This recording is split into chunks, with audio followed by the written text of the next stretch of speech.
Uma publicação, do nosso canal Vida em Abundância. Já lembrando para você que está tendo o primeiro contato com o nosso vídeo, não se esqueça de inscrever-se no canal para nos ajudar, dar aquele toque no sininho e também deixar o seu like, tá bom? Nós temos um novo tema para a sua edificação e é esse o nosso objetivo, de trabalhar para que vidas sejam edificadas. Muito bem, temos um tema para esboçarmos aqui, que é o passo a passo do suicídio. E você disse, mas que tema espantoso, que tema assustador, mas infelizmente é uma realidade em nossos dias. Há pessoas que estão descendo a ladeira do suicídio e não sabem, não se deram conta.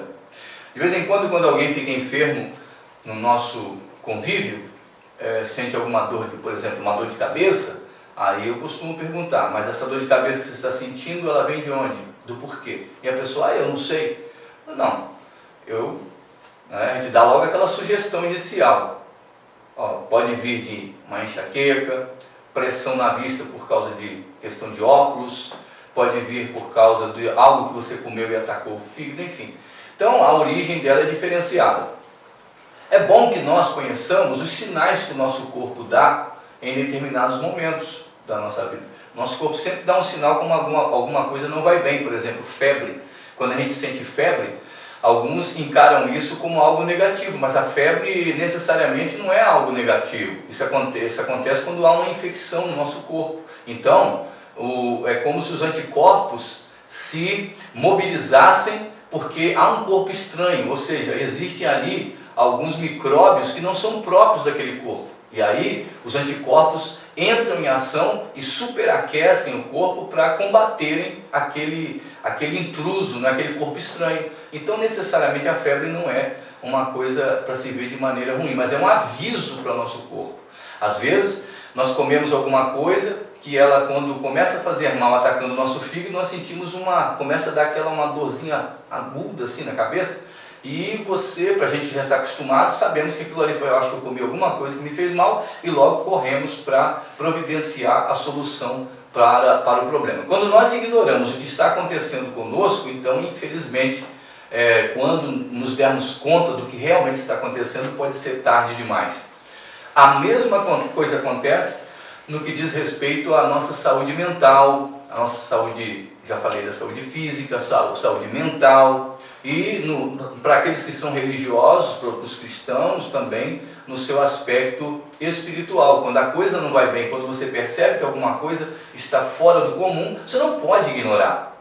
E a mesma coisa vai acontecer com alguém que está andando fora do padrão, está caminhando para a autodestruição, mas não quer parar para olhar. E infelizmente, quando ela pensa em fazer isso, já está numa condição que infelizmente pode ser irreversível. Bom, quais são os passos? Existem vários, mas nós queremos destacar aqui alguns passos que uma pessoa dá para chegar ao suicídio. E às vezes você pode se desviar desse passo a passo. O primeiro dele é o excesso de atividade. Porque nós vamos falar aqui apenas do desgaste que isso produz, o excesso de atividade física, o excesso de atividade mental, o excesso de atividade emocional e assim por diante, o excesso de atividade psicológica. A gente faz distinção nisso, por quê? Porque no aspecto mental afeta a parte física, na psicológica a parte abstrata, aquela que a gente não vê, mas afeta. E isso causa o quê? Desgaste. Esse desgaste vai provocar o quê? Esquecimento. Você é novo e se esquece de tudo. É uma coisa assim, porque alguns dizem porque eu estou envelhecendo. Realmente a velhice tende a ir desgastando os nossos sentidos de certa forma. Mas há pessoas muito novas para estarem desgastadas. Mas então, você tem um trabalho, uma carga horária muito elevada.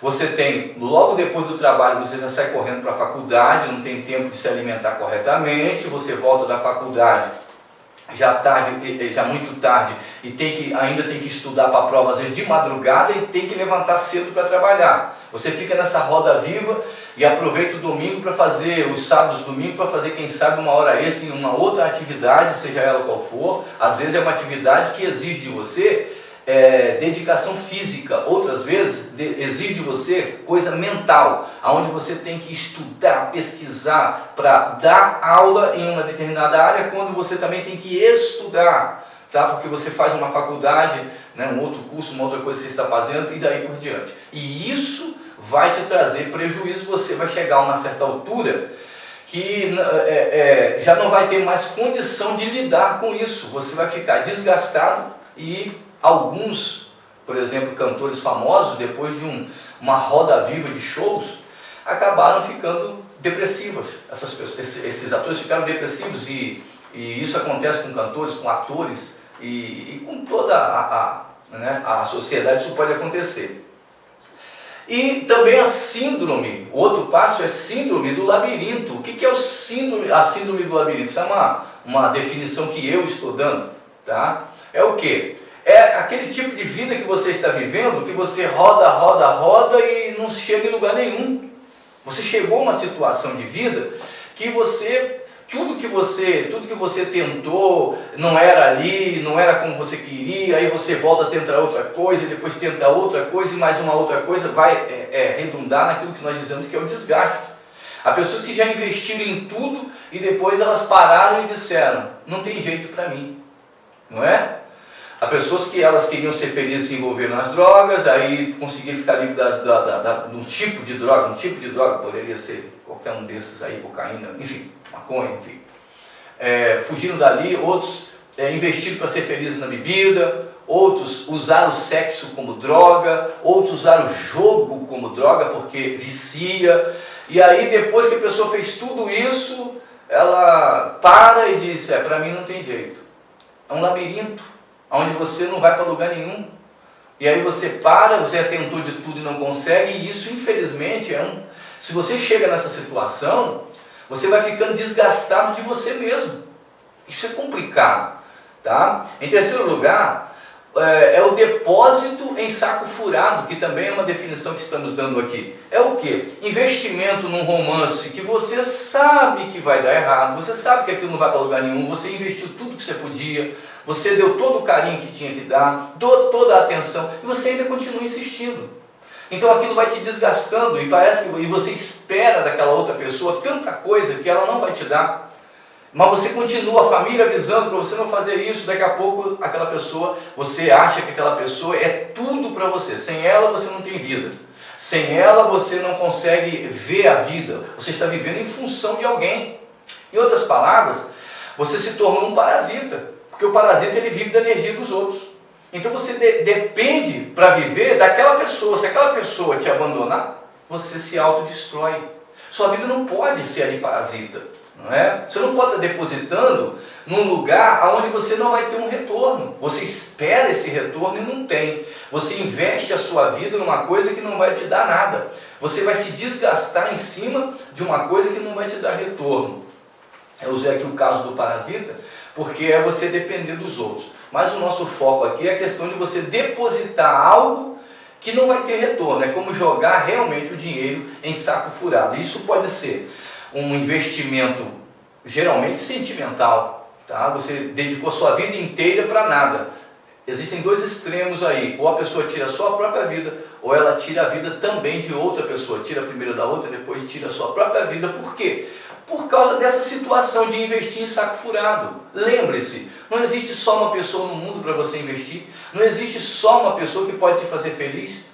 E lembre-se, sua vida não pode depender dos outros, você tem que ter vida própria, você tem que viver. Se você não entender isso, você é um candidato ao suicídio, tá? Porque depois que você fizer tudo isso e der errado, você vai se cansar de viver. Você vai para o quarto passo, que é o tentar fugir de si mesmo. Como você pode fugir de si mesmo? Chega uma situação que você não suporta a si mesmo. Você se torna uma pessoa angustiada, depressiva, você não quer conversa com ninguém, mas depois quando você chega nesse caso de não estar satisfeito consigo mesmo, vai ficando complicado, porque agora você está num estágio que quer se livrar de alguma maneira da situação, você criou uma situação de desgaste tão grande que não consegue se renovar, se reinventar. O desgaste leva a isso. Você não vê mais como começar de novo. Porque sempre quando a gente faz uma coisa que aquilo não dá certo, a gente cancela e começa algo novo. Mas quando uma pessoa está desgastada em demasia, ela desiste e ela tenta fugir de si mesma. Quando ela não consegue, aí ela se decepciona com a vida, passa a botar defeito na vida, ela passa a achar que a vida é uma coisa enfadonha, que viver é uma coisa cansativa. Bom, nesse estágio, você está prestes a se jogar debaixo de um carro, você está prestes a colocar uma forca no seu pescoço. Agora, quem falou para você que tirar sua própria vida é a solução? Você pensa que fazendo isso vai acabar tudo.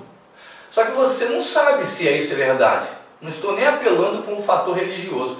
Você sabe se isso é verdade?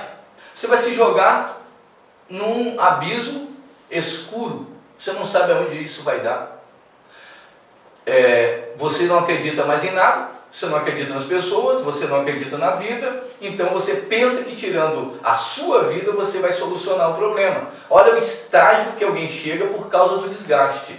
Quando nós não nos desgastamos, temos condição de nos renovarmos, mas quando o desgaste é muito elevado, então é aquela condição de CTI, precisamos de uma internação, precisamos de um especialista para resolver o problema. Então, você está nesses passos?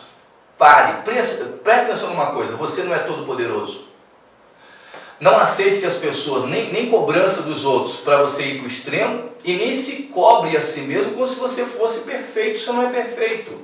Então, pare para sorrir, pare para comer, pare para vestir, pare para passear, pare para sumir, desligar celular, acabar, sumir para o meio do mato, sentar lá e ficar lá admirando a natureza.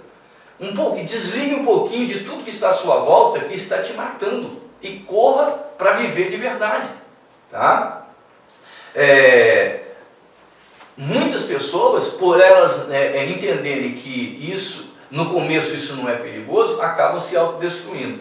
Então, procure viver, procure focar em você e lembre-se, só existe um igual a você, que é você. Não existe mais ninguém que seja igual a você em tudo. Você é único e a prova disso é que você possui a digital, retina, voz, tanta coisa que é diferente, que você se torna diferente das outras pessoas. Então, valorize você, não viva em função dos outros. Não viva aceitando um tipo de pressão que está acima da sua capacidade. Não viva investindo sua vida numa coisa que não te dá retorno, que não te dá satisfação. Não viva querendo ter o que você não pode ter. Aprenda a viver com as coisas simples. Aprenda a viver uma coisa de cada vez. Aprenda a ter estrutura para receber coisas maiores, coisas grandes. Aprenda a se preparar para isso no passo a passo. E não nesse passo depressivo, aonde vai te levar à destruição e à infelicidade. Agora sim, João 10:10, a gente fala ele completamente. Jesus disse: o diabo não veio senão para matar, roubar e destruir. Eu vim para que tenham vida